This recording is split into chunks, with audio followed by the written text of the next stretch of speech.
രാഹുൽ ഗാന്ധിയുടെ നെഞ്ചിൽ നിറയൊഴിക്കും എന്ന വധഭീഷണി നടത്തിയിരിക്കുന്നത്. അതിൻ്റെ മുന്നിൽ മുട്ടുമടക്കുന്നവരല്ല ഈ രാജ്യത്തെ കോൺഗ്രസ് പ്രവർത്തകർ.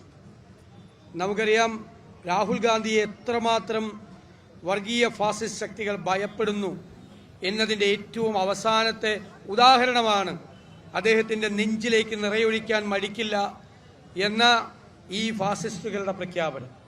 അതൊരു താഴെത്തട്ടിലുള്ള ഒരു പ്രവർത്തകന്റെ ഭീഷണിയല്ല, അത് അവരുടെ വിദ്യാർത്ഥി സംഘടനകളിലൂടെ വളർന്നു വന്ന അറിയപ്പെടുന്ന നേതൃത്വത്തിന്റെ അറിവോടുകൂടി ചാനലിൽ പോയിരുന്ന് സംസാരിച്ച ഒരു നേതാവിന്റെ ഭീഷണിയായിട്ടാണ് ഞങ്ങൾ കാണുന്നത്. എന്നെ അതിലേറെ അത്ഭുതപ്പെടുത്തിയത് പരസ്യമായി ഒരു ചാനലിൽ വന്നിരുന്ന് രാജ്യത്തിന്റെ പ്രതിപക്ഷ നേതാവിനെ, ഈ രാജ്യത്തെ ജനകോടികൾ പ്രതീക്ഷയോടുകൂടി ഉറ്റി നോക്കുന്ന ശ്രീ രാഹുൽ ഗാന്ധിക്കെതിരായി ഒരു വർഗീയ ഫാസിസ്റ്റ് ഇതുപോലെ ഭീഷണിപ്പെടുത്തിയിട്ട് ഒരു കേസ് പോലും എടുക്കാൻ തയ്യാറാകാത്ത ഈ ഗവൺമെന്റിനെ കുറിച്ച് ഓർത്താണ് ഞങ്ങൾക്ക് ഏറ്റവും വലിയ സങ്കടം വരുന്നത്. എന്താണ് ഇവരുടെ ഉദ്ദേശം? ഇന്ന് നിയമസഭയിൽ ആരോ പറഞ്ഞു ഞങ്ങളാരും പരാതി കൊടുത്തില്ല. നിരവധി പരാതികൾ KPCC ഭാരവാഹികൾ ഉൾപ്പെടെയുള്ള ആളുകൾ പരാതി കൊടുത്തിട്ടും ഇതുവരെ ചെറുവിരലനക്കാതെ അവരിയ്ക്കുകയാണ്.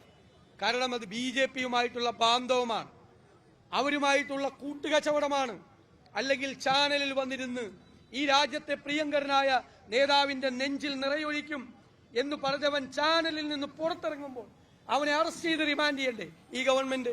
അപ്പൊ പിണറായി വിജയനും കേരളത്തിലെ പോലീസും ഈ വർഗീയ ശക്തികൾക്ക്, ഈ വർഗീയവാദികൾക്ക്, ഈ ഫാസിസ്റ്റുകൾക്ക്, ഈ കൊലയാളികൾക്ക് കൂട്ടുനിൽക്കുന്നു എന്നതാണ് ഞങ്ങളെ ഏറെ വിഷമിപ്പിക്കുന്നതും ഈ പ്രതിഷേധത്തിന് കാരണമാകുന്നു.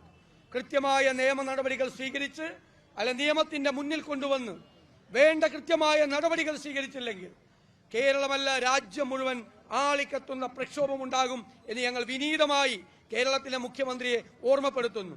കേരളത്തിലെ BJP നേതാക്കൾ ഉൾപ്പെടെ രാജ്യ തലസ്ഥാനത്തുള്ള പ്രധാനമന്ത്രി ഉൾപ്പെടെയുള്ള നേതാക്കളോട് ഞങ്ങൾ പറയുന്നു, നിങ്ങൾ എന്താണ് ഇയാളുടെ ഈ ചാനലിൽ വന്നിരുന്ന ഇയാളുടെ ഭീഷണിക്ക് നിങ്ങൾക്ക് എന്ത് വിശദീകരണമാണ് ഈ രാജ്യത്തോട് ജനങ്ങളോട് നൽകാനുള്ളത് എന്നുകൂടി വ്യക്തമാക്കണം എന്ന് ഞങ്ങൾ ആവശ്യപ്പെടുന്നു. അതിശക്തമായി രാഹുൽ ഗാന്ധിയുടെ ശരീരത്തിൽ ഒരു തുള്ളി മണ്ണ് വാരിയിടാൻ ലക്ഷോപലക്ഷം വരുന്ന കോൺഗ്രസ് പ്രവർത്തകർ സമ്മതിക്കില്ല എന്ന് മാത്രം വിനയപൂർവ്വം പറഞ്ഞുകൊണ്ട് ഞാൻ എൻ്റെ വാക്കുകൾ ചുരുക്കുന്നു.